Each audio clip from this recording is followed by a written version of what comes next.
4 মাস পর আমি আমার পানের ভার্সিটিতে পা রাখি। দীর্ঘ বিরতি শেষে ক্যাম্পাসে ফেরা এক অন্যরকম অনুভূতি দিচ্ছে।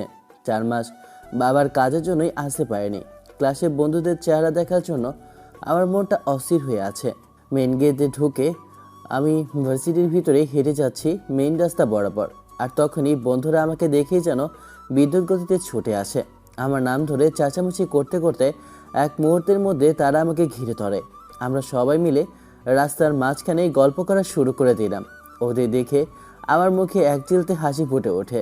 ওরা আমাকে দেখেই যেন সব অভিযোগ আর উল্লাস একসাথে উজাড় করে দেয়। ওই হারামি, এতদিন পর ভার্সিটিতে আসলি কেন? জানিস কত কি হয়েছে ভার্সিটিতে? আমার মনে হয় আদ্রান গোপনে বিয়ে করে ওর কুলে থাকে, তাই আসতে পারে না। সাদমানের কথা শুনে আমি মুখ ভেঙাই। আমার ব্যক্তিগত জীবনে ওদের আগ্রহের সীমা নেই। এক একটা হয়েছে পদের হাঁটি। ওই তোরা থামবি, বাজে কথা বলিস। না না, বন্ধু মনে হয় প্রেমে পড়েছে। দেখছিস না চেহারাটা কেমন চকচক করছে ওর। নিশ্চয়ই সে গোপনে প্রেম করে। শাকিলের কথায় ওদের সবার মুখেই দুষ্টু হাসি ফুটে ওঠে। ওদের এই খোঁচা দেওয়া কথাগুলো শুনে আমার মেজাজটা একটু চড়ে ওঠে। তবে রে, আমি ওদের মারার জন্য হাত তুলি। ঠিক তখনই একটা কণ্ঠস্বর শুনতে পাই। সেই কণ্ঠস্বর যা আমার হৃৎপিণ্ডে এক লোহমায় স্তব্ধ করে দিল। এতটা মিষ্টি কারো গলা হতে পারে? আমি শুনলাম, এই যে রাজকুমার, রাস্তায় কি আড্ডা দেওয়ার জায়গা?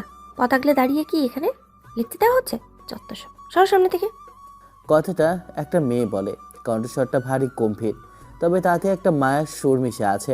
আমি যেন সম্মোহিতের মতো ঘুরে তাকাই। আমার চোখ দুটো মুহূর্তের জন্য পলক ফেলতে ভুলে যায়। শাড়ি পরা, সুন্দর করে হিজাব দিয়ে আবৃত আবৃত একটা মহিলা দাঁড়িয়ে আছে। তার চোখে মোটা ফ্রেমের চশমা। আমি অপলকভাবে তাকিয়ে থাকি। যেমন ভয়েস তেমনি দেখতে। উফ, এমন অপরূপ আগে কখনো দেখিনি।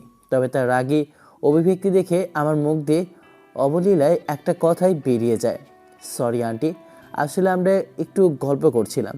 জান আন্টি, ওই তোরা সাইড দে। আমার মুখ থেকে আন্টি ডাকা শুনেই যেন মেয়েটা রেগে আগুন হয়ে যায়। তার চশমার ফাঁক দিয়ে চোখ দুটো যেন আরো জলজল করে ওঠে। মেয়েটা রেগে বলে, আন্টি? এই বাদ ছেলে, আন্টি কাকে বলিস? আমি কি তোর মায়ের বয়সী? তার রাগ দেখে আমার ভেতরে দুষ্টুমিটা যেন আরো মাথা চাড়াতে ওঠে।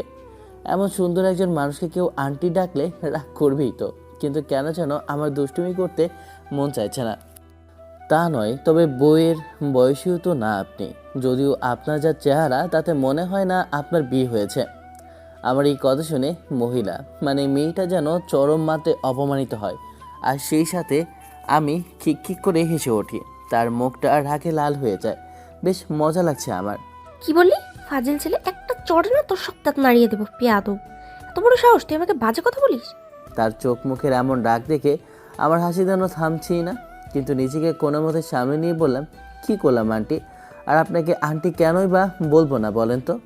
কথাটা বলে আমি যেন আরও নিরীহ সাজার চেষ্টা করি। এই মুহূর্তে তাকে রাগানোটা আমার কাছে একটা মজার খেলা। আহা, যেভাবে রাগ ঝাড়ছেন তা এমনটা আন্টিরাই করে। আমি তার রাগের কারণটাকেই আন্টি ডাকার যুক্তি হিসেবে তুলে ধরি। আমার কথা শুনে মহিলা যেন আর কোনোভাবেই নিজের রাগ নিয়ন্ত্রণ করতে পারে না। সে আমাকে রীতিমতো চোখ রাঙায়। আর বউরা কি করে? মেয়েটা যেন আমার কথার ফাঁকে পা দিল। বউরা কি করে সেই প্রশ্নের উত্তর দিতে গিয়ে আমার দুষ্টুমিটা যেন চরম পর্যায়ে পৌঁছে যায়। আমি বললাম, বউরা আদর করে, একদম কাছে এসে এভাবে হাত ধরে। আমি তখনই কোনো কিছু না ভেবেই দ্রুততার সাথে মেয়েটার হাত ধরে ফেলি। তার নরম হাতটা আমার হাতের মুঠোয় আসে, কিন্তু এই অপ্রত্যাশিত স্পর্শে মেয়েটা যেন বিদ্যুৎ স্পষ্ট হয়। তার চোখগুলো বড় বড় হয়ে যায়। সে এতটাই রেগে যায় যে তার মুখ দিয়ে কোনো কথাই বের হয় না। হাত ধরার সাথে সাথে তিনি আর নিজেকে সামলাতে পারেন না। আরেকটা হাত দিয়ে ঠাস করে আমার গালে একটা সশব্দের চর বসিয়ে দিল। চরের তীব্রতায় আমার কান গরম হয়ে যায়। আমি আঘাত পাওয়া গালে হাত দিয়ে দাঁড়িয়ে থাকি।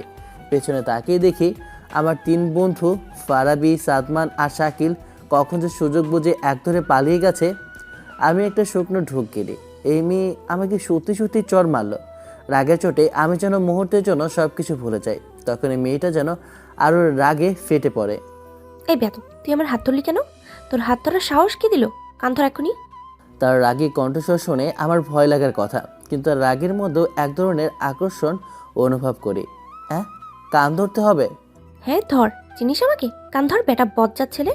তোর মতো কত ফাজিল ছেলে আশেপাশে ঘোরে, পিটিয়ে সোজা করেছি, কান ধরিস না কেন? আচ্ছা, ধরছি। আমি কথাটা বলে সামনে দাঁড়ানো মেয়েটার দিকে এগিয়ে যায়। সে ভাবে আমি নিজের কান ধরবো, কিন্তু আমি এগিয়ে এসে মেয়েটার কান ধরি। এই তুই কার কান ধরছিস? আপনি তো বললেন কান ধরতে। তুই আমার কান ধরলি কেন? আপনি তো বলেননি কার কান ধরবো, তাই আপনি যেহেতু আন্টির বয়সের মানুষ, আমি কি আর আপনার কথা ফেলতে পারি বলুন? তাই আপনার কানে ধরেছে। তবে রে, আমি তার কান ছেড়ে দিয়ে উল্টো তার নাক টেনে দ্রুত এক দৌড় দিই। কি সাংঘাতিক মেয়ে রে বাবা, এমন রাগি কেন রে? এক দৌড়ে বন্ধুদের কাছে আসে। বন্ধুদের কাছে এসে আমি হাঁপাতে থাকি। সারারা, তোরা আমাকে রেখে দৌড়ে পালালি কেন রে? আমাকে একা পেয়ে আন্টি তো পিটিয়ে তক্তা বানাতো। আমার কথা শুনে ফারাবি যেন কিছুটা আতঙ্কিত স্বরে উত্তর দেয়। পালাবো না, ওটাকে চিনিস তুই? আমি তখনও বুঝতে পারিনি কি ভুল করে ফেলেছি। মেয়েটার রাগী রূপের কারণে আমি তখন সব ভুলে আছি। চিনে কি করব?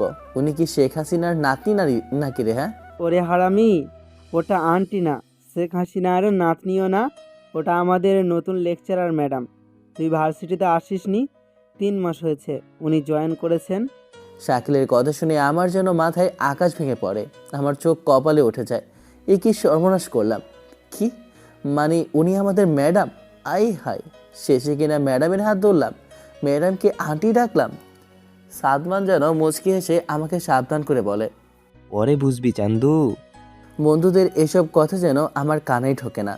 আমার চোখে তখন শুধু ওই রাগী সুন্দর ম্যাডামের মুখটাই ভাসে। তার রাগ, তার চশমা, তার শাড়ি সব মিলিয়ে এক অন্যরকম আকর্ষণ তৈরি হয় আমার মনে।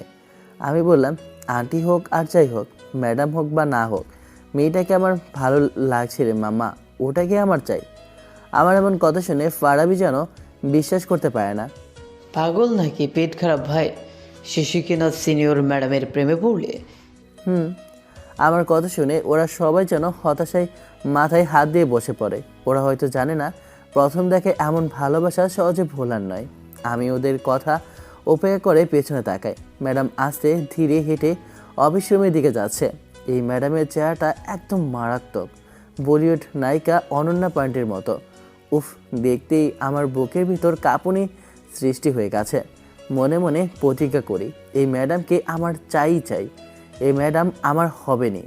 বন্ধুদের সাথে কিছুক্ষণ চুপচাপ দাঁড়িয়ে থাকার পর ফারাবি বলে ওঠে, চল এখন ক্লাসে যাই। চল। আমরা সবাই মিলে আর্টস ফ্যাকাল্টির করিডোর ধরে ক্লাসের দিকে হাঁটতে থাকি। আমার মনটা তখনও সেই ম্যাডামের চিন্তায় বিভোর হয়ে আছে। প্রথম দিনেই এমন একটা ঘটনার পর আমার ভার্সিটি জীবন যে কেমন হতে চলেছে তা ভেবেই আমার হাসি পাচ্ছে। ঠিক তখনই পেছন থেকে পরিচিত একটা কণ্ঠস্বর আমার নাম ধরে ডাক দেয়। ওই আদ্রান, দাঁড়া, আমিও ক্লাসে যাব। মৌয়ের ডাক শুনে আমার বুকের ভিতরটা যেন কেঁপে ওঠে। ওই মেয়েটা যেন সবসময় জানে আমি যখন ভার্সিটিতে আসবো, আমি যখনই ক্যাম্পাসে আসি, কোথা থেকে যেন সে ছুটে আমার কাছে চলে আসে। মৌ আমাকে ভালোবাসে, এটা আমি জানি, কিন্তু আমার তাকে ভালো লাগে না। আমার মন তো কেবল সেই আন্টিরূপী নতুন ম্যাডামের উপর ফিদা হয়ে গেছে। তাকে দেখার পর থেকে অন্য কাউকে নিয়ে ভাবতেই পারবো না। মৌ এসে আমার সামনে দাঁড়ায়। 5 জন মিলে আমরা ক্লাসের দিকে যাই। প্রথম ক্লাস কোনো মতে কেটে যায়। আমার মন একদমই ক্লাসে বসে না। পড়া বা লেকচারে মনোযোগ দিতে পারছি না। পুরো ক্লাসটা যেন আমার কাছে বিরক্তিকর মনে হয়। ক্লাস শেষ হতেই আমি ব্যাগ গুছিয়ে চলে আসার প্রস্তুতি নিই। আর ঠিক তখনই সেই ম্যাডাম ক্লাসে ঢোকে।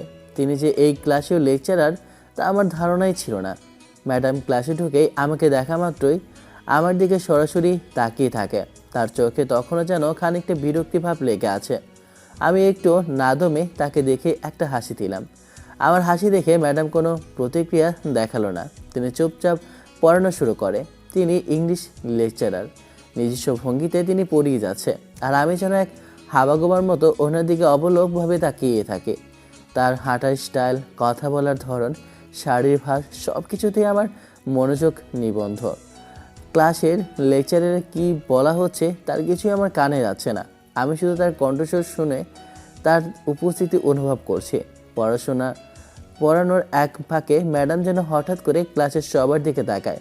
তারপর তিনি মিষ্টি কণ্ঠে কিছু কথা বলে। Pay attention in class like this. I love your attentiveness. এখন বলো, যা পড়িয়েছি তার প্রথম অংশের উত্তর কেমন হবে? ম্যাডাম সবার দিকে তাকায়, কিন্তু তার চোখ জোড়া যেন আমার দিকে স্থির হয়ে আছে। ম্যাডাম ঠিক কী পড়িয়েছে তা আমার কানেই ঢোকেনি। আমি তো ম্যাডামের সম্পূর্ণ হাঁটার স্টাইল, কথা বলার ধরনে মনোযোগী ছিলাম। এখন তিনি কি পড়িয়েছেন তা কে জানে, শুধু কানে আসে আই লাভ ইউর, কিন্তু সেটাও তো তিনি আমার দিকে তাকিয়ে বলেছে। যেহেতু আমার দিকে তাকিয়ে বলেছে, হয়তো ইউর বলেনি, তিনি ইউ বলেছে। আমার মন তখন যেন আনন্দে নেচে ওঠে। ওরে বাবা, ম্যাডাম আমাকে প্রপোজ করেছে রে। আমার মনে হয় ম্যাডাম হয়তো আমার অপলব্ধি থেকে মুগ্ধ হয়েছে। এখন তিনি উত্তরের ছলে হয়তো আমার কাছে প্রেমের স্বীকৃতি জানতে চাইছে। ম্যাডাম আবার বলে, কে বলবে উত্তর? ম্যাডামের এই কথায় আমার আর তস হয়েছে না। আমি সাথে সাথেই দাঁড়িয়ে যাই। তারপর বলি, ম্যাডাম আমি বলি। ম্যাডাম আমার দিকে মনোযোগ দিয়ে তাকালো। তার চোখে তখনও সেই কাঠিন্য ভাব। ও তুমি? হ্যাঁ বলো, দেখি তোমার মাথায় কি আছে। ম্যাডামের কথায় যেন আরও উৎসাহ পাই। আমার মাথায় তো এখন শুধু প্রেম আর দুষ্টুমি আছে। অনেক কিছু আছে ম্যাম, যেমন ধরেন কিভাবে প্রেম করা যাবে, কিভাবে প্রপোজ। আমার কথা শেষ হতে না হতেই ম্যাডাম যেন রেগে যায়। তিনি দাঁতে দাঁত চেপে বলে, শাট আপ, বেশি বকলে কান টেনে লম্বা করবো। বলো উত্তর। আমি তো মহা খুশি। ম্যাডাম প্রপোজ করছে আর আমি উত্তর না দিয়ে থাকি। আমি সাথে সাথে বেশ আত্মবিশ্বাসের সাথে উত্তর দিই, I love you too ma'am. আমি জানতাম না প্রথম দিনই আপনি আমাকে দেখে ক্রাশ খাবেন, তবে ক্লাসের সবার সামনে বলার দরকার ছিল না, যদিও বলে ফেলেছেন, তাই আমিও সবার সামনে উত্তর দিলাম। কিন্তু আয় হায়, এটা কি হলো? ম্যাডাম আমার উত্তর শুনে খুশি হওয়ার বদলে যেন রেগে আগুন হয়ে গেছে। তার চোখ, নাক, মুখ সব রাগে লাল দেখাচ্ছে। ভয়ে আমি একটা ঢোক গেলি। তার এমন রাগ দেখে তো আমার হাত পা ঠান্ডা হয়ে যায়। আমি তবুও সাহস করে জিজ্ঞেস করি, খুশি হননি ম্যাম? আমি কি আরও সুন্দর করে বলবো? আচ্ছা বলছি। Shut up.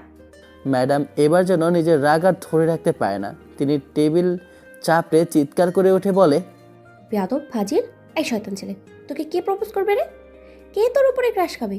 ফাইজলামি করিস? তুই কি আমি এই উত্তর দিতে বলেছি? বেরো ক্লাস থেকে।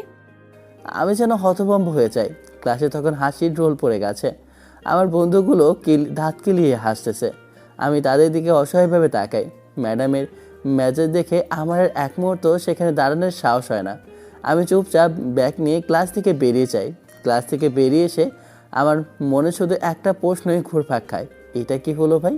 আই লাভ ইউর অ্যাটেন্টিভনেস কথাটাকে আমি আই লাভ ইউ শুনে এমন সর্বনাশ করে ফেললাম।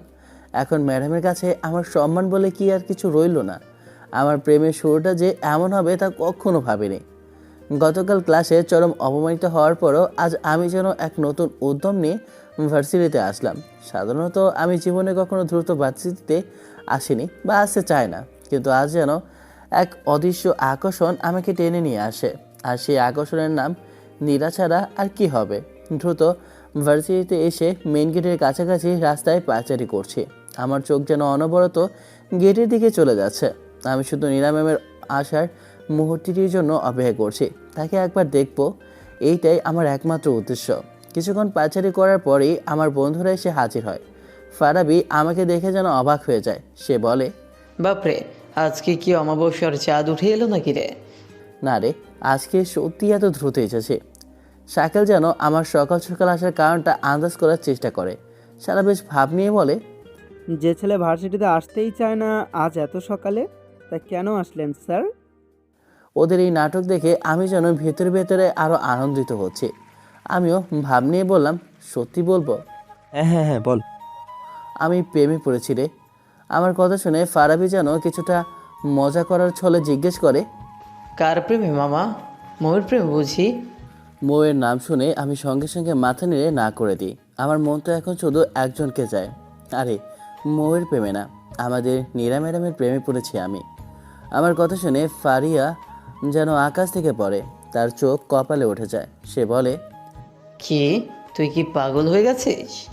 নীরা ম্যাডাম আমাদের সিনিয়র, অন্তত 3-4 বছরের সিনিয়র তো হবেই।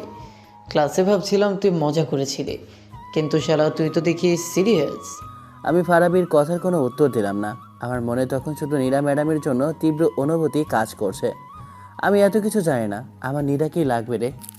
আমার এই দৃঢ়তা দেখে বন্ধুরা যেন গম্ভীর হয়ে যায়। কিছুক্ষণ চুপ করে থাকার পর শাকেল যেন কিছুটা যুক্তি দিয়ে আমাকে বোঝানোর চেষ্টা করে। দেখ আদনান, মৌ তোকে ভালোবাসে। তুই বয়সে বড়, ম্যামের মাঝে কি দেখলি ভাই? শাকিলের এই প্রশ্নের উত্তর দিতে গিয়ে আমি যেন স্বপ্নের জগতে চলে যাই। আমি গম্ভীর আবেগে আবার দিবা স্বপ্নের কথা বর্ণনা করি। নীরা ম্যাম এমন একটা মেয়ে যেন স্বপ্নেই মানায়। সে যেন একটা পরী। কাল সারা রাত স্বপ্ন দেখেছি। কালো রঙের কাপড় পরে আছেন উনি, ঠোঁটে হালকা গোলাপি লিপস্টিক, হাতে কালো রঙের চুড়ি, চুলগুলো খোলা, যেন একটা অপ্সরা ভুল করে পৃথিবীতে চলে এসেছে। আমার এত আবেগময় কথা শুনে বন্ধুরা যেন আর নিজেদের হাসি চেপে রাখতে পারে না। তারা সবাই একসাথে হা হা করে হাসতে শুরু করে। তাদের হাসি আমার একদমই সহ্য হচ্ছে না। আমি টেরা চোখে তাকাই, মেজাজ খারাপ করে আমি বলি, এই একদম হাসবি না, তোদের হাসি বিরক্ত লাগছে। সাদমান যেন আমাকে কিছুটা খোঁচা দেওয়ার জন্য বলে, ভাই দিনে দুপুরে স্বপ্ন দেখা বাদ দে। সাদমানের কথা শুনে আবার সবাই হা হা করে হাসে থাকে। ওদের এই হাসি আমার কাছে অসহ্য লাগছে। আমি ওদের থেকে দূরে সরে যাওয়ার জন্য পেছন ঘুরে হাঁটে যাব, তখনই ঘটে ভয়ঙ্কর ঘটনা। আমি যেন ভারসাম্য হারিয়ে কোনো এক মেয়ের উপর পড়ে যাই। আমি তখন প্রচণ্ড বিরক্ত। আমি চিৎকার করে বলি, ওই কানা নাকি? কোন কানারে? চোখে দেখে না? এসে সোজা ধাক্কা দিস। চিৎকার করে কথাগুলো বললে পড়ে যাওয়া ধাক্কায় আমার যেন কিছুটা সম্বিত ফেরে। আমি বুঝতে পারি যে আমি একটা মেয়ের উপরে পড়েছি। আমি সঙ্গে সঙ্গে মেয়েটার মুখের দিকে তাকাই। আমার চোখ যেন পলক ফেলতেই ভুলে যায়। আমি অপলক দৃষ্টিতে মেয়েটার দিকে তাকিয়ে থাকি। আরে এটা তো নীরা ম্যাডাম, যাকে দেখার জন্য আমি আজ সকাল সকাল ভার্সিটিতে এসেছি। আমি ধাক্কাকে পড়েছি কিনা তারই উপরে আমি চোখ সরাচ্ছি না মেয়েটার দিক থেকে। মেয়ে তো নয়, যেন একটা হুড়। তবে ভাগ্যটা আমার জন্য আরও খারাপ হয়। আমি ধাক্কা খেয়ে পড়েছি সেই নীরা ম্যাডামের ওপর, যার ওপর আমি এমনিতেই প্রেমে পড়ে আছি। তার উপর আবার প্রথম দিনের ঘটনার পর ম্যাডাম আমাকে ঝামেলা মনে করে। কিছু হবে কে জানে। নীরা ম্যাডাম আমাকে এক ধাক্কা দিয়ে যেন নিজের ওপর থেকে সরিয়ে দিল। আমি দ্রুত উঠে দাঁড়াই। নীরা ম্যাডামও দেরি করে না। তিনি দ্রুত মাটি থেকে উঠে সোজা আমার সামনে এসে দাঁড়ালো। উঠে দাঁড়িয়ে তিনি কোনো কথা না বলে রাগে উন্মুক্ত হয়ে আমার গালে টস টস করে দুটো চড় বসিয়ে দেয়। আমার গাল দুটো যেন ঝনঝন করে ওঠে। আমি, ফারাবি, সাদমান, শাকিল সবাই যেন হা করে নীরা ম্যাডামের দিকে তাকিয়ে আছি। ঘটনা এমন দ্রুত ঘটবে তা যেন আমরা কেউ বুঝতেই পারিনি। আমি গালে হাত দিয়ে নীরা ম্যাডামের দিকে তাকিয়ে থাকি। নীরা ম্যাডাম চর মেরে থামে না। তিনি চিৎকার করে বলতে শুরু করে, বেয়াদব ছেলে, তোর বাবা মা তোকে শিক্ষা দেয়নি কখনো? মেয়েদের দেখলেই মেয়েদের উপরে পড়তে ইচ্ছে করে না? ইচ্ছে করেই তুই আমার সঙ্গে এমন করছিস। তোকে আমি কিন্তু কে শুনে কার কথা? আমি তো নীরা ম্যাডামের দিকে তাকাতেই ব্যস্ত। অপলক দৃষ্টিতে তাকে দেখছি। কি সুন্দর করে তিনি চোখের পাপড়ি ফেলছে, গালগুলো টান টান করছে, নাকটা ফুলিয়ে টেরা চোখে তাকে আঙ্গুল নেড়ে আমাকে বকা দিচ্ছে। তার এই রাগী রূপ দেখে আমি যেন একদম সরাসরি তার প্রেমে পড়ে যাই। উফ, কি রাগী লোকের চাহনি মেয়েটার! একদম যেন সুন্দরীর দেবী সামনে দাঁড়িয়ে আছে। আমি যে তাকে চোখের পলক না ফেলে দেখছি সেটা নীরা ম্যাডাম অনেক পরেই বুঝতে পারে। এইটা দেখে তিনি যেন আরও রেগে যান। তিনি আর না বকে আরও একটা সজোরে চর মেরে ছাড়ি দিয়ে বলেন, বেয়াদব, দূর হও আমার সামনে থেকে। নীরা ম্যাডাম আর সেখানে দাঁড়িয়ে থাকে না। তিনি গটগট করে হেঁটে সেখান থেকে চলে যায়। আমার তখনও যেন ঘোর কাটেনি। নীরা ম্যাডামের চরকে আমি যেন কোমল স্পর্শ মনে করে কল্পনাতে তাকে নিয়ে ভেসে চলেছি। নীরা ম্যাডাম যখন চলে যায় আমি ঘুরে তার চলে যাওয়ার দিকে তাকিয়ে থাকি। চারপাশে কি হচ্ছে, কতজন আমার দিকে দেখছে, সেসবের কোনো দিকে খেয়াল নেই আমার। খেয়াল থাকবেই বা কেন? আমি তো নীরা ম্যাডামকে দেখে এখন তাকে নিয়ে কল্পনা করতে ব্যস্ত। আমি নীরা ম্যাডামকে নিয়ে ভাবছি আর মিটমিট করে হাসি। ঠিক তখনই ফারাবি জোরে ধাক্কা দেওয়ার জন্য বাস্তবে ফিরি। আমি বেশ বিরক্ত হয়ে বলি, কি হয়েছে? এভাবে ধাক্কা দিছিস কেন? দূর, তিনি তো কল্পনাটা নষ্ট করে। ফারাবি যেন আমাকে নিয়ে মজা করার সুযোগটা হাতছাড়া করে না। যাক, তুই তাহলে বেঁচে আছিস। আমি তো ভাবলাম তুই পটল তুলে নিয়েছিস চর খেয়ে। পটল তুললে তো ভালোই হতো, ফিফি বিরিয়ানি খেতে পারতাম। আঙ্কেলকে বলতাম আদরান পটল তোলার সময় বলে গিয়েছে সাদ্দে বিরিয়ানি দিতে। ওদের কথা শুনে আমি রেগে যাই। রাগ নিয়ে বলি, চুপ কর হারামিরা, তোরা বন্ধু নাকি শত্রু? বেঁচে থাকতো মেরে ফেলিস আমাকে। যাই হোক, ম্যাডাম কিন্তু দারুণ রে। তোর কপালে উনি জুটবে না দেখিস। আমরা সবাই তখনও সেই চত্বরেই বসে আছে। এমন সময় ভার্সিটির নেতা রাজ প্রবেশ করে। রাজকে দেখে সবাই চুপ হয়ে যায়। রাজ ভার্সিটির খুব ভালো একজন লোক। ভার্সিটির যে কোনো সমস্যায় তিনি সবসময় এগিয়ে যান। রাজ বাইক নিয়ে সোজা নীরা ম্যাডামের সামনে এসে দাঁড়ালো। আমরা যেন একটু কৌতূহল হয়ে কাছে চলে আসি। রাজ বাইক থেকে নেমে নীরা ম্যাডামকে দেখে যেন বেশ সসন্দেহে কথা বলে। আরে নীরা, তোমার আজকে লেট কেন? এমনি বাড়িতে একটু কাজ ছিল। তুমি কখন আসলে? এই তো কেবল। তোমাকে আজকাল শাড়িতে সুন্দর লাগছে। ধন্যবাদ। ক্লাস আছে, পরে কথা বলবো। ঠিক আছে, অপেক্ষা করব। ওদের কথা শুনে আমার বুকের ভিতরে যেন কাঁপতে শুরু করে। রাজ কি নীরা ম্যাডামের বয়ফ্রেন্ড? আমার মাথা কাজ করছে না। এটা আমি মেনে নিতে পারবো না। আমার বুকে কষ্ট যেন একটা ছোট নালা তৈরি হয়ে গেছে। আমি দ্রুত ফারাবিকে জিজ্ঞেস করি, ওই তোরা শুনলি তো রাজের সাথে ম্যামের কেমন কথা হয়? ফারাবি যেন আমার কপালে ভাঁজ থেকে দ্রুত কারণটা বোঝানোর চেষ্টা করে। আরে হবে না, রাজার নির্মাম তো একই ইয়ার স্টুডেন্ট ছিল। তারা 4 বছর আগে ভার্সিটি ছেড়েছে। ওরা ক্লাসমেট ছিল, বন্ধুরা। ফারাবির কথায় আমার মনটা যেন একটু শান্ত হয়, কিন্তু মনের ভেতর থেকে কষ্টটা যেন কিছুতেই যেতে চায় না। কিন্তু আমার এমন কষ্ট হচ্ছে কেন?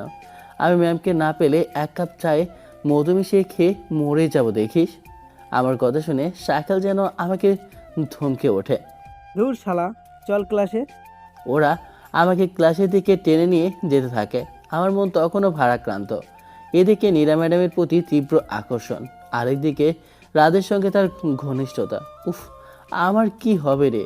ক্লাসে এসে বসি, মনটা ভীষণ খারাপ, জানি না কেন। কিন্তু নীরাকে রাজের সাথে কথা বলতে দেখেই মাথা গরম হয়ে গেছে। ধ্যাৎ, জীবনে একজন মানুষকে পছন্দ করলাম, আর সেই মানুষটাই কিনা আমাকে রেখে আরেকজনের সাথে হেসে হেসে কথা বলে। ভালো লাগে না একদম।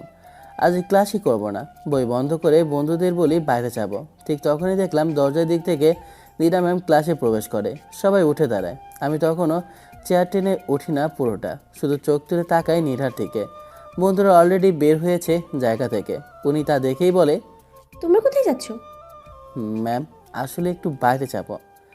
আমার ক্লাস ভালো না লাগলে চলে যাবে ক্লাস শুরু হওয়ার আগে, কিন্তু আমার আসার পরে কেউ বাইরে বের হয়ে যাবে না, বুঝলে? আর যারা অনুপস্থিত থাকবে তাদের এক্সামের সময় খাতা আমার কাছেই আসবে, তখন বুঝবে ফেল কাকে বলে। ম্যামের কথাগুলো শুনে সবাই চুপ হয়ে যায়। আমি মুচকি হাসি দিয়ে নিচের দিকে তাকাই। নীলা এবার সরাসরি আমার দিকে তাকায়। তার চোখ দুটোতে কঠিন রাগের ছাপ দেখা যাচ্ছে। রেগেই বলে, তাহলে এখন বলো বাইরে যাবা কেন? আসলে ম্যাম একটু ক্যান্টিনে 11টা বাজে, সকালে খেয়ে আসোনি? ক্লাসের সময় কিসের ক্যান্টিন? হ্যাঁ, এসেছি, তবে তবে কি? আপনি রাজের সাথে কথা বলবেন না তো? কি মানে কি এসব? নীলার কণ্ঠের ঝালে পুরো ক্লাস নিস্তব্ধ হয়ে যায়। আমি চুপ হয়ে যাই। বুকের ভেতরটা ধক করে বাঁচতে থাকে। নীলা এবার রাগে চোখ বড় করে তাকায় আমার দিকে। তার গালে হালকা লালচে আভা ফুটে ওঠে। আমি জানি এর আগের পেছনে একটা অন্যরকম মিষ্টি সৌন্দর্য আছে, যা আমাকেও থামিয়ে রাখে। নীলা হঠাৎ মুখ ঘুরিয়ে নেয়, যেন আমার দিকে আর তাকাতেই চায় না। আমি তখন ধীরে ধীরে হেসে ফেলি। ওনার রাগে মুখে একটা আলাদা আকর্ষণ কাজ করে। ওনাকে দেখে মনে হয় এই রাগটা আমাকে উদ্দেশ্য করেই করে। এই শয়তান ছেলে, এই বদ ছেলেটা আমার ক্লাসে কেন এসেছে? Dear ma'am. আমি একটু উঠে দাঁড়াই, ধীরে ধীরে নীরার দিকে এগিয়ে যায়। ক্লাসে এক অদ্ভুত নিস্তব্ধতা নেমে আসে। সবাই নিঃশব্দে তাকিয়ে থাকে এদিকে। আমি নীরার একদম কাছে গিয়ে আস্তে করে ফিসফিস করে বলি, বেশি রাখবেন না কিউট ম্যাম, রাখলে আপনার সৌন্দর্য দ্বিগুণ হয়ে যায়। ওহ, এই সময় যা লাগছে না আপনাকে, মনে হচ্ছে একটা কিস করে দিই। নীরা হতবাক হয়ে তাকিয়ে থাকে আমার মুখের দিকে। তার চোখ দুটো বিস্ময়ে বড় হয়ে যায়। আমি হাসি, কিন্তু তিনি রেগে বলে, কি? এই কি বলি তুই? আমি কিছু না বলে ভালো ছেলের মতো দৌড়ে গিয়ে নিজের বেঞ্চে বসে পড়ি। বন্ধুরা হেসে ফেলে, আবার চুপ করে যায়। ক্লাসে এমন এক পরিবেশ যেন কেউ নিঃশ্বাস নিতেই ভয় পাচ্ছে। আমি চুপচাপ তাকিয়ে থাকি নীরার দিকে। ওনার ঠোঁট কাঁপছে, মুখটা লাল হয়ে উঠেছে, তবুও তিনি নিজের সংযম ধরে রাখে। সবাই বই খেলো, আজ নতুন অধ্যায় শুরু করব। ওনার কণ্ঠে এখনও রাগের ছায়া। আমি বই খুলি ঠিকই, কিন্তু চোখ পড়ছে না অক্ষরে। শুধু নীরার মুখটা চোখে ভাসছে। মনে হচ্ছে আমি কিছু একটা করে ফেলেছি যা ওনাকে আরও বেশি বিব্রত করেছে। নীরা বোর্ডে লিখতে লিখতে মাঝে মাঝে আমার দিকে তাকাচ্ছে। আমি তেমন ভাব দেখাই না, কিন্তু ভেতরে ভেতরে হাসি পায়। তার চোখের রাগ, ঠোঁটের কাঁপুনি, চুলের উড়ে পড়া এলোমেলো সব কিছু মিলে যেন এক সুন্দর ঝড় বইছে। হঠাৎ নীরা বই বন্ধ করে আমার দিকে তাকিয়ে বলে, তুমি দাঁড়াও। আমি? হ্যাঁ তুমি, দাঁড়াও। আমি ধীরে ধীরে উঠে দাঁড়াই। ক্লাসের সবাই আবার নিস্তব্ধ। নীরা কয়েক সেকেন্ড তাকিয়ে থাকে আমার দিকে, তারপর বলে, আমি যা বলছি তা কি বুঝেছো? কোনটা ম্যাম? ক্লাসের নিয়ম নিয়ে যা বলেছি। হ্যাঁ বুঝেছি, কিন্তু একটা কথা বলবো। বলো। রাজ আপনার কি হয়, বন্ধু নাকি? ও আপনার পাশে ঘুরঘুর করে, সেটা ভালো লাগছে না। আমার পাশে কি থাকবে সেটা আমি ঠিক করবো, তোর কি কেউ দায়িত্ব দেয়নি। আমি দায়িত্ব চাই না, শুধু চাই আপনি হাসবেন আমার সাথে, অন্য কারোর সাথে নয়। মুখের লাগাম দাও, আমি তোমার টিচার হই। হ্যাঁ জানি, তবুও আপনি শুধু আমার ম্যাম নন, আপনি আমার ভালো লাগা। নীরা ঠোঁট কামড়ে রাগটাকে কন্ট্রোল করে। ক্লাসের সবাই চুপ হয়ে গেছে, তাতে আমার কি? আমি তো নীরাকে মনের কথাটা জানিয়ে দিয়েছি। আজকে ভার্সিটিতে আমি বেশ স্টাইল করে আসি, যদিও গরিব ছেলের আবার এত বেশি স্টাইল কিসের। পোশাকগুলো পুরনো হলেও তুলে রাখার কারণে এখনও নতুন মনে হয়। আমি আর 3 বন্ধু ফারাবি, সাদমান আর শাকিল ভার্সিটির মাঠের ধারে বসে আছি। আমার মনটা তখনও নীরা ম্যাডামের চিন্তায় আচ্ছন্ন। গতকালের চর খাওয়া আর রাজের সাথে ম্যাডামের ঘনিষ্ঠতা সব মিলিয়ে এক অস্থিরতা কাজ করে আমাদের মধ্যে। আমরা 4 জন যখন বসে গল্প করছি, এমন সময় রাতুল বাইক নিয়ে ক্যাম্পাসে ঢোকে। রাতুল হলো রাজের ছোট ভাই, সেও কিছুদিন ভার্সিটিতে আসেনি। রাতুল একদমই রাজের বিপরীত।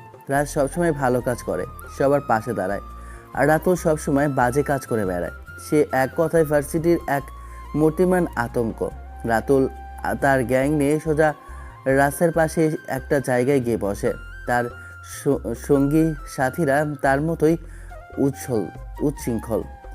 এমন সময় জুনিয়র একটা মেয়ে সেই দিক দিয়ে হেঁটে আসে। মেয়েটা দেখতে বেশ ভীত স্বভাবের। মেয়েটা ওদের সামনে আসতেই রাতুল যেন এক বিকৃত হাসি দিয়ে তাকে ডাক দেয়, ওই মেয়ে এদিকে আসো। রাতুলকে দেখে মেয়েটা যেন ভয়ে জড়সড়ো হয়ে যায়, তবুও সিনিয়ররা ডেকেছে বলে সে ভয়ে ভয়ে রাতুলদের দিকে এগিয়ে যায়। মেয়েটা রাতুলদের কাছাকাছি যেতেই রাতুল একটা সিগারেট বের করে, সেটাতে আগুন জ্বালিয়ে সে সিগারেটটা মেয়েটার দিকে বাড়িয়ে দেয়। মেয়েটার চোখ দিয়ে যেন জল চলে আসে ভয়ে। এসব কি করছেন ভাইয়া? আমি এসব খাই না, আমাকে যেতে দিন প্লিজ। রাতুল যেন আরো ভয়ানক হাসি দেয়, তার চোখের কোণে অনুশোচনা নেই। সে মেয়েটার কাঁধে হাত রাখে, তারপর বলে, এসব তো খেতেই হবে তোমাকে, শোনা। টান দাও, যদি কথা না শোনো তাহলে তোমার ওড়না হরণ করবো আমরা, সেটা ভিডিও করে পাবলিশ করে দেবো এক্ষুনি। তাই হা করে শোনা, নাও এক টান দাও। মেয়েটা রাতুলের কথাই যেন কেঁদে ওঠে। অসহায় দৃষ্টিতে সে আশেপাশে তাকায়, আমরাও তাকিয়ে আছি সেদিকে। আমাদের সবার চোখে যেন রাগ জমতে থাকে, কিন্তু রাতুল এতই দুধৈর্য যে সহজে কেউ তার সামনে যেতে চায় না। মেয়েটা কোনো উপায় না পেয়ে ভয়ে ভয়ে সিগারেটে একটা টান দেয়, আর সাথে সাথেই তার কাশি শুরু হয়। মেয়েটার এমন করুণ অবস্থা দেখে রাতুলেরা হো হো করে হাসতে থাকে। আমি আর বসে থাকতে পারি না, আমার ভেতরে যেন আগুন জ্বলে ওঠে। আমি বসা থেকে উঠে দাঁড়াই, মেয়েটার দিকে এগিয়ে যাব, তখনই ফারাবি আমার হাতটা চেপে ধরে বলে, কোথায় যাস তুই? ও কিন্তু রাজের ভাই, ও মানুষ, কিছু বলার দরকার নেই, পরে ঝামেলা বাঁধবে। ফারাবি ঠিকই বলে, রাতুলকে ঘাটানো মানে নিজেকে বিপদে ফেলা। কিন্তু মেয়েটার অসহায়তা দেখে আমার জন্য স্থির থাকা অসম্ভব হয়ে ওঠে। কিন্তু যা করছে সেটা অন্যায়, আমি তা সহ্য করব না। পাগল হয়ে গেছিস? পরে কি হবে জানিস না? বিরাট বড় ঝামেলা হবে। এমনিতে তো বলিস তোর পরিবারের কেউ শহরে থাকে না, ঝামেলা হলে কে দেখবে রে? ওদের কথায় আমি যেন মুহূর্তের জন্য থেমে যাই, কিন্তু পরক্ষণেই রাতুল যেন আরও সীমা ছাড়িয়ে যায়। সে মেয়েটার ওড়না ধরে হাঁচকা টান দেয়। ওড়নাটা টেনে নিয়ে তারা ভিডিও করতে শুরু করে। মেয়েটা 2 হাত দিয়ে নিজের বুক ঢেকে রাখার চেষ্টা করে, কিন্তু রাতুলের লোকেরা মেয়েটাকে চড় দিয়ে হাত সরাতে বলে। এই দৃশ্য দেখে নিজেকে আর সামলাতে পারি না। আমার সমস্ত ভয় যেন মুহূর্তেই উড়ে যাবে। আমি আর কোনো কিছু না ভেবে দ্রুত পায়ে রাতুলদের দিকে এগিয়ে যায়। রাতুলের সামনে এসে দাঁড়ালাম। রাতুল আমাকে দেখে যেন কিছুটা অবাক হয়ে বলে, এখানে কি তোর? কি করতে আসছিস? মজা দেখতে নাকি? যা দূরে যা। আমার চোখ মুখ যেন রাগে ফেটে পড়বে। আমি রাতুলকে সরাসরি বলি, রাতুল মেয়েটাকে ছাড়, তাকে যেতে দে এখান থেকে, ওড়নাটা ফেরত দে। রাতুল যেন আমার কথায় কোনো গুরুত্বই দেয় না। সে অবজ্ঞার হাসি হেসে আমাকে ধমক দিয়ে বলে, কেন রে, তোর কথাতে যাব? শালা সর সামনে থেকে, বেশি মাথা গরম করস না, তাহলে কিন্তু মেয়েটার সাথে তোর প্যান্ট খুলে ভিডিও করে ভাইরাল করে দেবো। যা সর তো সামনে থেকে, আমার কাজ করতে দে। মাথাটা গরম হয়ে যায়। তবুও নিজেকে একটু শান্ত করে রাতুলকে বলি, দেখ, র্যাগিং করবি ভালো কথা, কিন্তু মেয়েদের এসব গোপনীয়তা নিয়ে ভিডিও করা ঠিক না।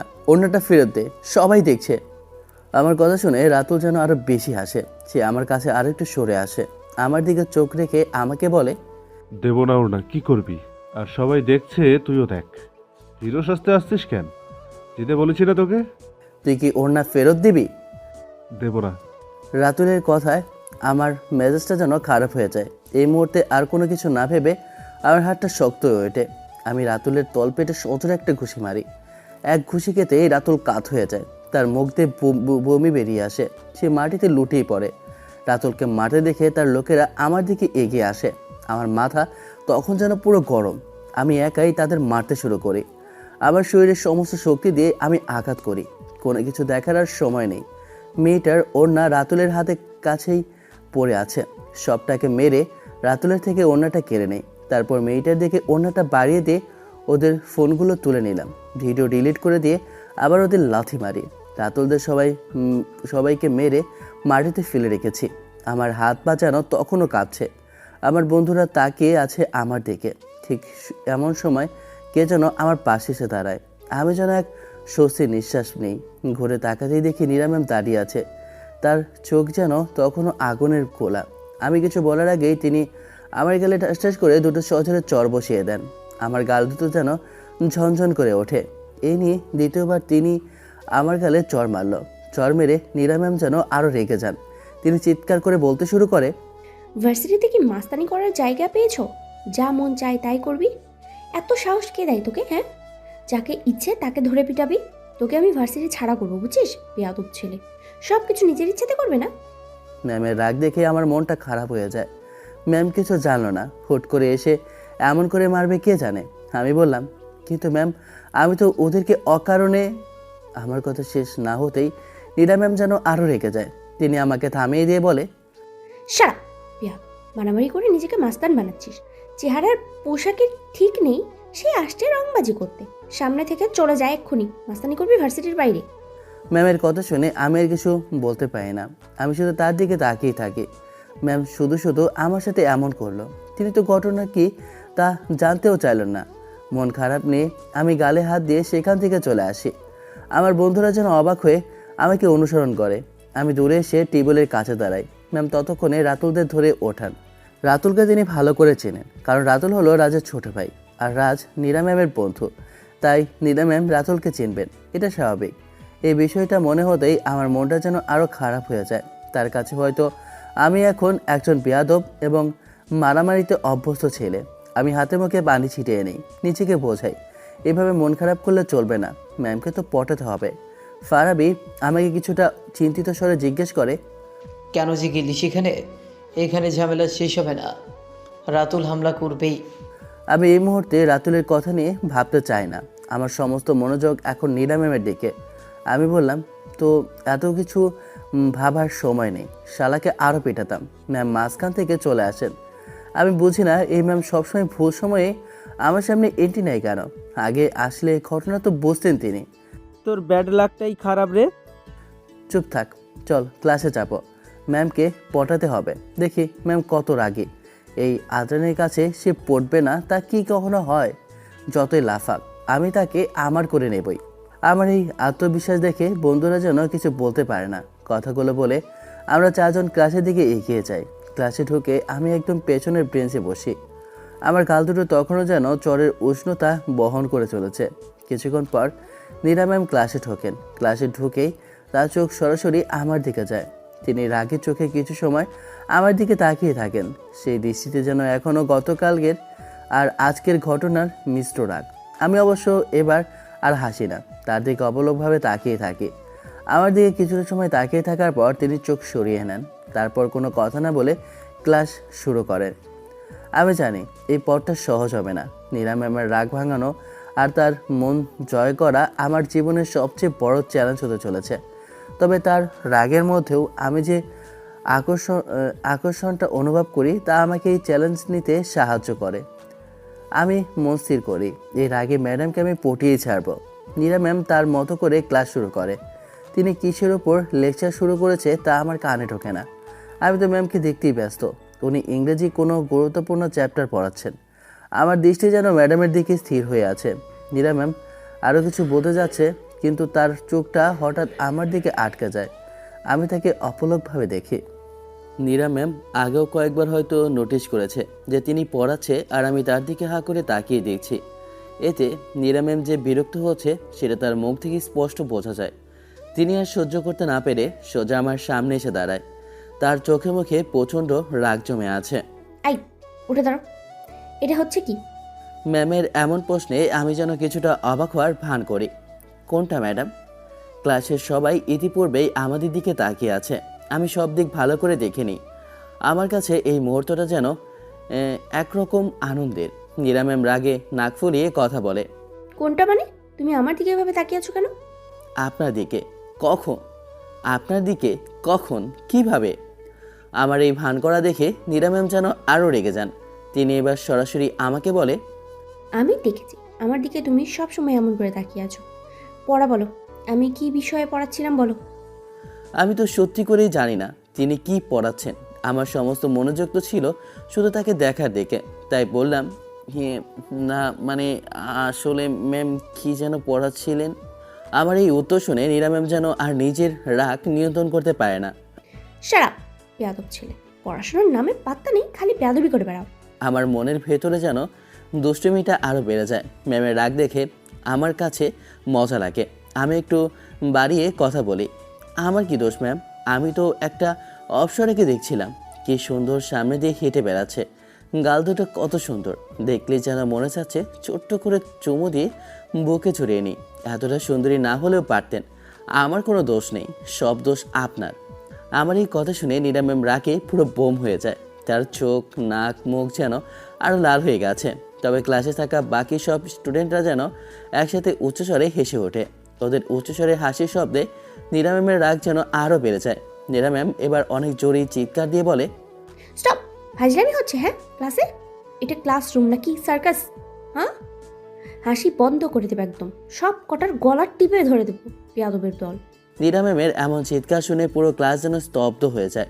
মানে পুরো পিনপতন নীরবতা ভর করে। কেউ যেন নিঃশ্বাসও নিচ্ছে না, এমন অবস্থা। আমিও কিছুটা ভয় পাই, কিন্তু নীরা ম্যাম থেমে নেই। তিনি আমার আরও কাছে আসে। তার নজর তখন আমার গালের দিকে। আমি কিছু একটা বলতে যাব, তার আগেই নীরা ম্যাম টাস করে একটা কোষে চড় দিয়ে বলে, এটা ক্লাস, আনন্দ বা মজা করার জায়গা না। আর স্টুডেন্টের মতোই থাকবে। বেশি পাকনামি করলে তোমাকে ক্লাস থেকে বের করে দেবো বলে দিলাম। নীরা ম্যাম কথাগুলো বলে আমার সামনে থেকে দ্রুত চলে যায়। আমি গালে হাত দিয়ে দাঁড়িয়ে থাকি। বাম পাশের গালটাতে আমার তখন টনটন ব্যথা অনুভব হচ্ছে। সকালে থাপ পড়েছে, এবারে থাপ্পড়টা যেন আরও জোরে লেগেছে। নীরা ম্যাম আর সেই রাগ নিয়ে ক্লাস করান না। এমন অবস্থাতে ক্লাস করানোর কোনো মানেই হয় না। তিনি ক্লাসরুম থেকে বের হয়ে যায়।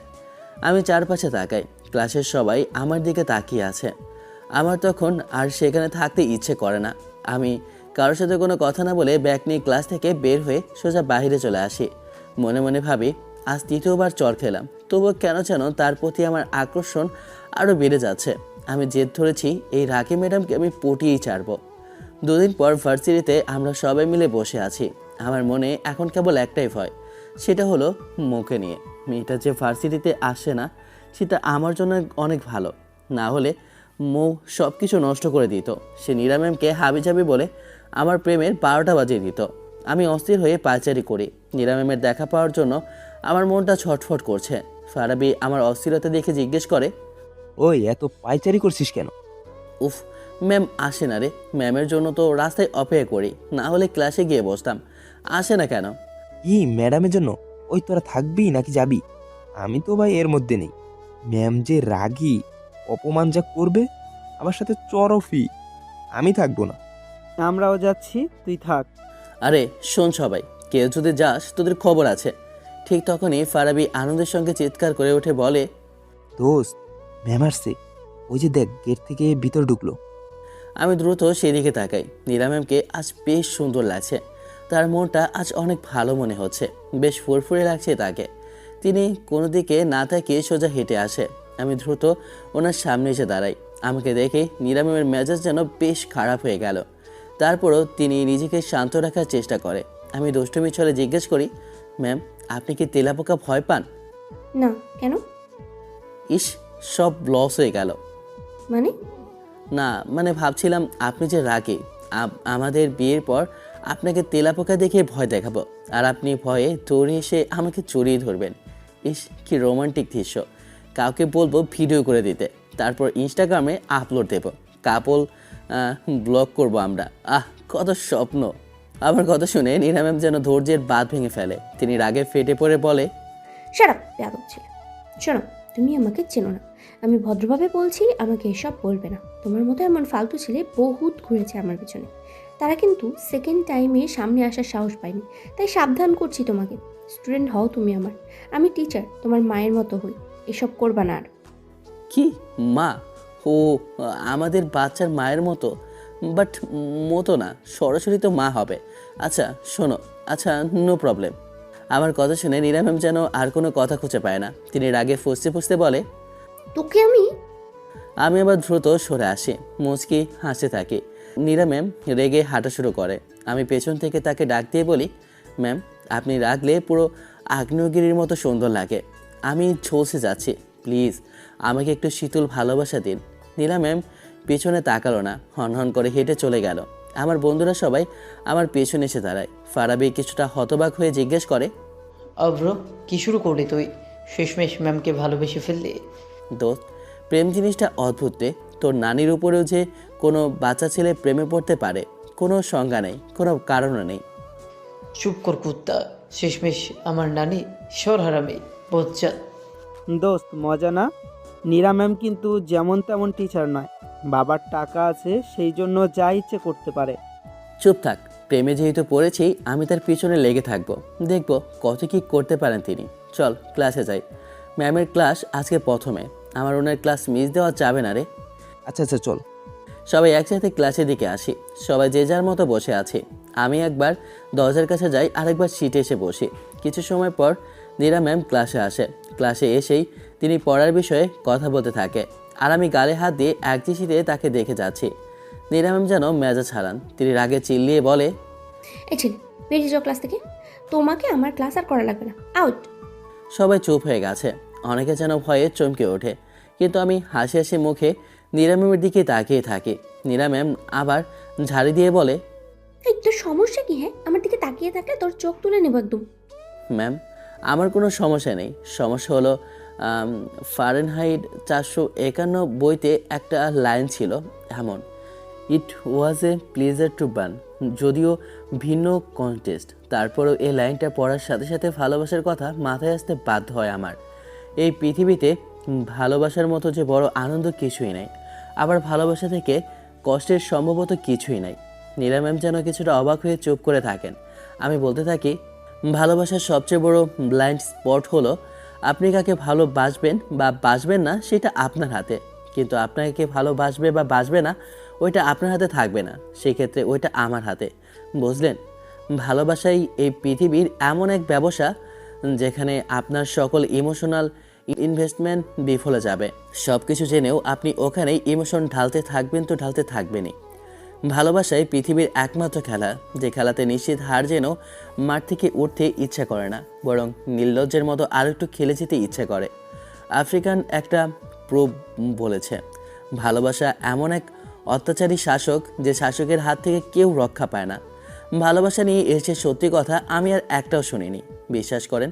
তাহলে আমার দোষ কোথায় বলেন?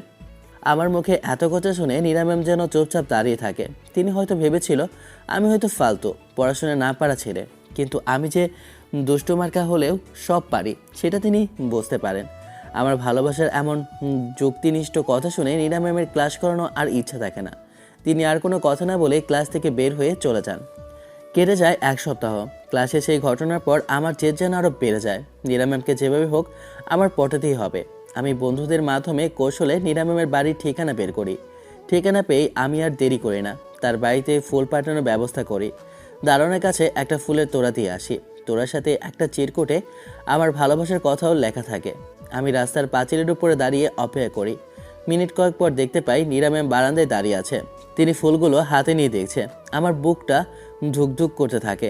আশা করি তিনি হয়তো একটু হলেও খুশি হবে, কিন্তু আমার সেই আশা মুহূর্তেই ভেঙে যায়। ম্যাম কোনো কিছু না ভেবে ফুলগুলো ছুঁড়ে নিচে ফেলে দেয়।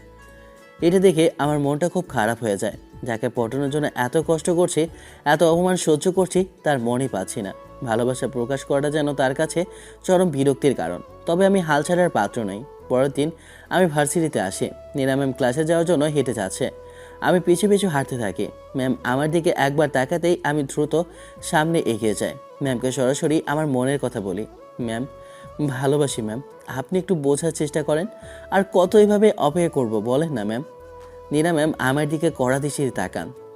তিনি স্পষ্ট ভাষায় আমাকে জানিয়ে দিল, দেখো আদ্রান, আমি তোমার টিচার। আমাদের ভিতরে এসব না হওয়াই ভালো। এসব কখনো সম্ভব নয়। টিচারের কি প্রেম করে না? আমি জুনিয়র, তাতে কি? ভালোবাসি অনেক বেশি আপনাকে। এসব বাজে বলবে না, শুনতে ভালো লাগে না। আপনাকে আমি অনেক জ্বালাবো ম্যাম। ভালো করে বললাম, শুনলেন না। কথাটা বলেই আমি বিজয়ের হাসি এসে সেখান থেকে চলে আসি। নীরা ম্যাম অন্য ক্লাসে চলে যায়। আমি কিছুক্ষণ পর ম্যামের ক্লাসরুমের দরজার কাছে এসে দাঁড়াই। ম্যাম তখন মনোযোগ দিয়ে পড়াচ্ছেন। আমি দরজার কাছে আসতেই ম্যাম ক্লাস থামিয়ে আমার দিকে ঘুরে তাকালো। ম্যাম আমাকে কিছু বলার আগেই আমি দ্রুত দৌড়ে গিয়ে ম্যামের টেবিলের উপর একটা তাজা গোলাপ রেখে আসি। টেবিলের উপর গোলাপ রেখে ভালোবাসি বলে চিৎকার করে আমি এক দৌড়ে চলে আসি। আমি জানি সেই ক্লাসের সব স্টুডেন্ট ম্যামের দিকে হাঁ করে তাকিয়ে থাকবে। তাতে কি, আমার কাজ ম্যামকে জ্বালাতন করা। আমার এমন অপ্রত্যাশিত আচরণে তিনি হয়তো আরও বিরক্ত হবে, কিন্তু আমার উদ্দেশ্য একটাই, তার মনোযোগ পাওয়া। কিছু সময় পর ম্যামের ক্লাস শেষ হয়। তিনি অফিস রুমে বসে আছে। আমি অফিস রুমের সামনে দিয়ে বারবার পায়চারি করতে শুরু করি। এমনভাবে হাঁটি যেন আমি তাকে খুঁজছি না, অথচ তার চোখ যেন আমাকে দেখতে বাধ্য হয়। ম্যাম আমার দিকে তাকিয়ে থাকে। আমি ম্যামের দিকে তাকিয়ে হাসতে থাকি। ম্যামের চেহারায় বিরক্তি স্পষ্ট হয়ে ওঠে। তাতে কি, ম্যামকে পটানোর জন্য আমি সব কিছু করব। ফুল ছুঁড়ে ফেললেও, চড় মারলেও বা বকাবকি করলেও আমার পিছু হটার কোনো প্রশ্নই নেই। আমার মন বলে একদিন এই জ্বালাতনই ভালোবাসায় পরিণত হবে। আমি তাকে দেখেই হাসতে থাকি এবং মনে মনে প্রতিজ্ঞা করি, আজ থেকে নীরা ম্যামের ভার্সিটি জীবন আমার জন্যই আরও রঙিন হতে চলেছে। একটানা 3-4 দিন কেটে যায়। এই দিনগুলোতে আমি নীরা ম্যামকে প্রতিটা মুহূর্তে জ্বালাতে থাকি। তার রাগকে আমি যেন একরকম উপভোগ করি। ম্যামের ফোন নম্বরে রোজ কল করি, মেসেজ করি, তার বাড়ির ঠিকানায় ফুল পাঠাই। ক্লাস শেষ হলে পিছু পিছু ঘুরি। আমার কাজ একটাই, তার মনোযোগ নিজের দিকে রাখা। একটানা 20 দিন এভাবেই কাটে। এই কয়দিন আমি ম্যামের কাছে কম করে হলেও 40টা চর খেয়েছি। তবুও আমি ম্যামের পিছু ছাড়িনি। আমার মনে হয় এতবার চর খেয়েও আমি ভালোবাসার পথ থেকে সরে না আসায় একদিন তিনি ঠিকই হার মানবে। কিন্তু এভাবে কাজের কাজ কিছুই হচ্ছে না। ম্যাম কিছুতেই পড়ছে না। তার মুখে ভালোবাসার কোনো চিহ্নই নেই, শুধু রাগ আর বিরক্তি দেখা যায়। আমি বুঝতে পারি এবার আরও বড় কিছু করা দরকার, যা তার মনে গভীর ছাপ ফেলবে। তাই আজকে বন্ধুদের সাথে করে নিয়ে ভোরের দিকে ভার্সিটিতে আসি। আমার আর নীরা ম্যামের একটা স্টাবলিশ ছবি জোগাড় করে রেখেছিলাম। সেই ছবিগুলো পোস্টার করে ক্যাপশনে লিখি, নীরা ম্যাম আপনাকেই আদ্রান ভালোবাসে, আমার বউ হয়ে যান। এভাবে অনেকগুলো পোস্টার বানিয়ে ভার্সিটির সব ক্লাসের সামনে দেয়ালে পাঁচিলে টাঙিয়ে দিই। তারপর কিছুটা স্বস্তি নিয়ে বাড়িতে চলে আসি। যথারীতি ভার্সিটিতে যাই আমি। দূর থেকে দেখি পোস্টারগুলো সেভাবেই আছে, কিন্তু চারপাশে ছেলে মেয়েদের বিশাল জটলা লেগে আছে। নীরা ম্যাম সবার সামনে দাঁড়িয়ে আছে। আমার বুকটা যেন আনন্দে নেচে ওঠে। আমি ম্যামের কাছে যাই। ম্যামের হাতে একটা পোস্টার। ম্যাম রেগে নেই, তিনি মুচকি আসে। যাক, তাহলে আমার এই কৌশল কাজ করেছে। আমি যে তাকে কতটা ভালোবাসি সেটা উনি অনুধাবন করেছে। উফ, ভাবতে কি যে ভালো লাগছে আমার। ম্যাম আমার প্রেমে পড়েছে, ভাবতেই নাচতে মন চাইছে। আশেপাশে তাকিয়ে দেখি সব টিচার স্টুডেন্টরা জড়ো হয়েছেন এখানে। আজকে দৃশ্য যেন কোনো লুকোচুরি নয়, একদম খোলাখুলি। আমি জাস্ট পকেট থেকে একটা সাদা গোলাপ বের করি, সাথে একটা চকলেট। আমি তার দিকে এগিয়ে যাই, সবার সামনে হাঁটু মেরে বসি। নীরা ম্যামের দিকে সেগুলো এগিয়ে দিয়ে আমি গভীর আবেগ আর আন্তরিকতা দিয়ে আমার মনের সমস্ত কথা উজাড় করে দিয়ে বলি, আমি তোমাকে সেই প্রথম দেখাতেই ভালোবেসে ফেলেছি নীরা। তোমাকে নিয়ে কল্পনা সাজাই, সেখানে তোমাকে জড়িয়ে ধরি। তুমি বুকে থাকলে হিমশীতল হয়ে আসে আমার সমস্ত হৃদয়। তুমি আমার একটা ঘুমের মেডিসিন, ভালো ঘুম হয়। তোমার যে কোনো কথাই গান মনে হয়, যেন কোনো গল্পের ভিতরে পরিচিত ভঙ্গিতে ঢুকে যায় রোমান্টিকতা। তুমি না থাকলে অস্থির অস্থির লাগে, মেঘের মতো ভাঙতে থাকে আমার মন। দক্ষরা দল বেঁধে ফিরে আসে অসময়ে আসা জ্বরের মতো, একটা ছেঁড়া বোতামের মতো নিজের কাছে একা লাগে। কীভাবে যে তোমাকে বোঝাই, তুমি ভালোবাসলে আমি অবশ শিশু, তুমি না থাকলে আমি ক্রুশবিদ্ধ যিশু। তুমি না থাকলে এইসব বৃদ্ধ অজগরের মতো দীর্ঘ হওয়া অসহায় রাতের কথা আমি বলবো কার কাছে? এজন্য তুমি আমার হয়েই থেকে যাও। তুমি কি আমার পায়ের সাথে পা মিলিয়ে হাঁটবে? আমি তোমার খোপায় রোজ ফুল খেতে দেব, পাশাপাশি ঘুমে থাকা অবস্থায় তুমি ঘুমে মগ্ন থাকবে, আর আমি তোমার মুখমণ্ডলের ওপর ছড়িয়ে থাকা চুলগুলো ফু দিয়ে সরিয়ে দেব। মাঝখানে ঘুম থেকে ডেকে বলবো, লক্ষ্মীটি ভালোবাসি গো তোমায়। তুমি ঢ্যাবড়া ঢ্যাবড়া চোখ ভয়ঙ্কর রূপ ধারণ করে বলবে, তুমি কি পাগল? আমি মাথায় চুল চুলকাতে চুলকাতে আবার বলবো, ভালোবাসি। তুমি হি হি করে হাসবে, আর আমি আবার বলবো, ভালোবাসি গো তোমায়, বড় ভালোবাসি। কথাগুলো শেষ করেই আমি উঠে দাঁড়াই। এতক্ষণ সবাই আমাকে আর নীরা ম্যামকে দেখেছে। এমন দৃশ্য কেউ মিস করে নাকি? হাঁটু মোড়ে বসে প্রপোজ করাটা অনেক রেয়ার। সবাই মুগ্ধ দৃষ্টিতে দেখছে। আমি উঠে দাঁড়াই। আমার মন তখন স্বপ্নে বিভোর। আর ঠিক সেই মুহূর্তে নীরা আমার গালে কষে একটা জোরে চড় বসিয়ে দিল। চড়ের আওয়াজটা হয় বেশ জোরে। সবাই তাকিয়ে আছে আমাদের দিকে। আমি গালে হাত দিই। চড় খেয়ে আমার মাথা যেন ঝিমঝিম করছে। আমার সমস্ত স্বপ্ন যেন এক লোহমায় ভেঙে চোরমার হয়ে যায়। আমি মাথা নিচু করে নেই। নীরা ম্যাম এবার যেন রাগ নন, এক গম্ভীর ঘৃণা আর অপমান নিয়ে কথা বলে। তার চোখে জল। তিনি কেঁদেই কথাগুলো বলে, কুকুরের লেজ কখনো সোজা হয় না, ঠিক তেমনই তুইও ঠিক হবি না। তোকে এতবার করে বোঝাই, তোকে আমার বিরক্ত লাগে, তোকে আমার সহ্য হয় না, তোকে আমার ভালো লাগে না। তোর মতো একটা ছেলেকে আমি ভালোবাসবো না। তোর নিজের কিচ্ছু নেই, না আছে চেহারা, না আছে কিছু। তোর মতো খ্যাত ছেলের সাহস কি করে হয় আমাকে প্রপোজ করার? আমি তো ভার্সিটির ম্যাম হই। ম্যাম তোর থেকে কত বছরের সিনিয়র জানিস তুই? নিজের চেহারার দিকে তাকা তুই। আর তাছাড়া তোর মতো গরিব কারোর সাথে আমি করব প্রেম? আমার পিছনে কারা ঘোরে জানিস? থাক, সেসব তোকে আর বলার প্রয়োজন মনে করি না। তার প্রতিটি শব্দ যেন আমার আত্মসম্মানকে আঘাত করে। বুকটা কাঁপে আমার। সমস্ত ভিড়ের সামনে তিনি আমাকে যেন এক তুচ্ছ মানুষে পরিণত করে। Bloody nonsense coward, go to hell. আমার সামনে আসবি না তুই কখনো। রাস্তার কুত্তা দেখেছিস? তারা তাড়ালেও ফিরে আসে। তুই তো ঠিক কালকেই আবার ফিরে আসবি। পোস্টার টানিয়ে তুই যা করেছিস, দেখ তোকে পোস্টার বানিয়ে দিতাম আমি একদম। তার কথাগুলো আমার বুকের ভিতরে তীরের মতো এসে বিঁধল। নীরা ম্যাম কথাগুলো বলেই আর সেখানে দাঁড়ালো না। তিনি কেঁদে কেঁদে দ্রুত চলে যায়। আমার যেন সমস্ত শরীর অবশ হয়ে আসে। আমি বেশ কিছু সময় সেখানে দাঁড়িয়ে থাকি স্থির হয়ে। তারপর ধপ করে মাটিতে বসে পড়ি। আমার মাথা নিচু হয়ে যায়। আমি যেন সবার অলস্য কেঁদেই চলি। এত বড় একটা ছেলে হয়ে আমি যেন কারো থেকে এতটা অপমান পাইনি। এই অপমানে আমার সমস্ত সাহস আর জেদ ভেঙে যায়। ভালোবাসার এই চরম পরিণতি আমি কল্পনাও করিনি। আমি সিদ্ধান্ত নিই আমি আর ভার্সিটিতে আসবই না। এই অপমান আমি ভুলতে পারবো না। আমি কারো দিকে না তাকিয়ে মাথা নিচু করে দৌড়ে ভার্সিটি থেকে বের হই। আমার বন্ধুরা আমাকে থামানোর কোনো সুযোগই পায় না। ভার্সিটি থেকে বেরিয়ে পকেটে হাত গুজে চুপচাপ হাঁটি। চোখ দিয়ে পানি পড়েই যাচ্ছে।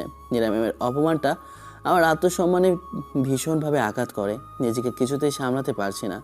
মনে মনে প্রতিজ্ঞা করি আর কখনো নীরা ম্যামের সামনে যাব না। রোজ অপমান করছেন, আমি সহ্য করেছি, থাক, সে ভালো থাকুক। তার সামনে গিয়ে আর নিজেকে ছোট করব না। ঠিক এমন সময় একটা কালো রঙের মাইক্রো গাড়ি এসে দ্রুত গতিতে থামে আমার সামনে।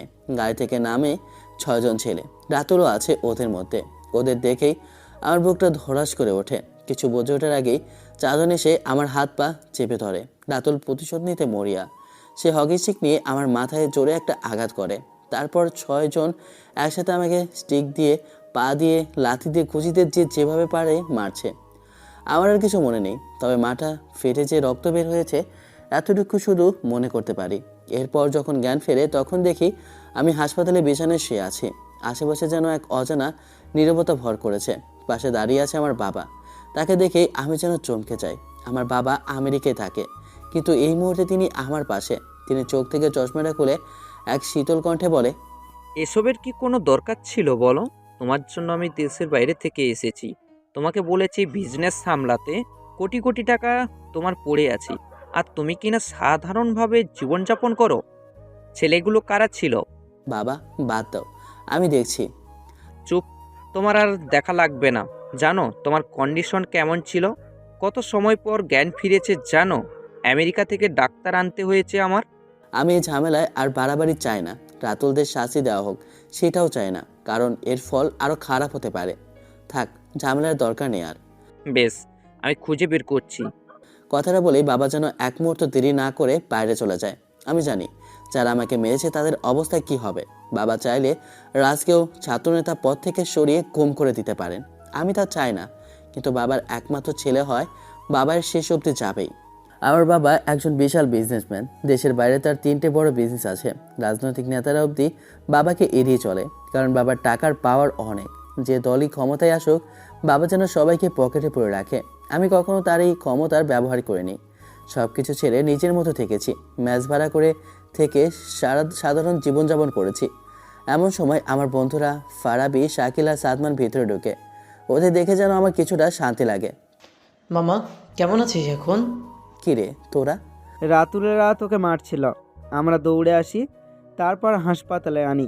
পুরো 10 ঘন্টা পর তোর জ্ঞান ফিরেছে, কিন্তু আমরা জানতাম না তোর বাবা এত ক্ষমতাধর লোক। কি যে করেছে হাসপাতালে এসে। ওসব বাদ দে। শোন, আমি আর ভার্সিটি যাব না। তোরা আমার কথা কাউকে বলবি না। সাদমান যেন কিছুটা ভারাক্রান্ত মনে উত্তর দেয়, ঠিক আছে, রেস্ট নে। ওরা চলে যায়। তারপর কেটে যায় 1 সপ্তাহ। বাবার পিড়াপিড়িতে আমি দেশের বাইরে অর্থাৎ আমেরিকাতে চলে আসি। বাবা এই সময়ের মধ্যে প্রতিশোধ নিয়ে ফেলেছেন। আমি যা যা জানতাম না তার সবটাই ঘটেছে। বাবা রাজকে ছাত্রনেতা থেকে সরিয়ে দিয়েছে, রাতুলকে তুলে এনে অনেক মেরেছে, যদিও আমি তা জানতাম না। আমেরিকাতে এসে 3 মাস পর আমি পুরোপুরি সুস্থ হই। এই 3 মাসে কারোর সাথে আমি যোগাযোগ করিনি। ঢাকাতে যেখানে থাকতাম সেটা ছিল একটা মেস। আমি মেসে থেকে পড়াশোনা করতাম, কিন্তু এখন সেখান থেকে চলে এসেছি। এখন আমি বাবার বিশাল বিজনেস সামলাচ্ছি। আমেরিকাতে বাবার অফিসে বসে আছি। বাবার বিজনেস নানা দিক নিয়ে আলোচনা করছি। ঠিক এমন সময় বাবা আমার সামনে আসে। আমি সঙ্গে সঙ্গে উঠে দাঁড়াই। আদ্রান, তোমার এক্ষুনি দেশে যেতে হবে।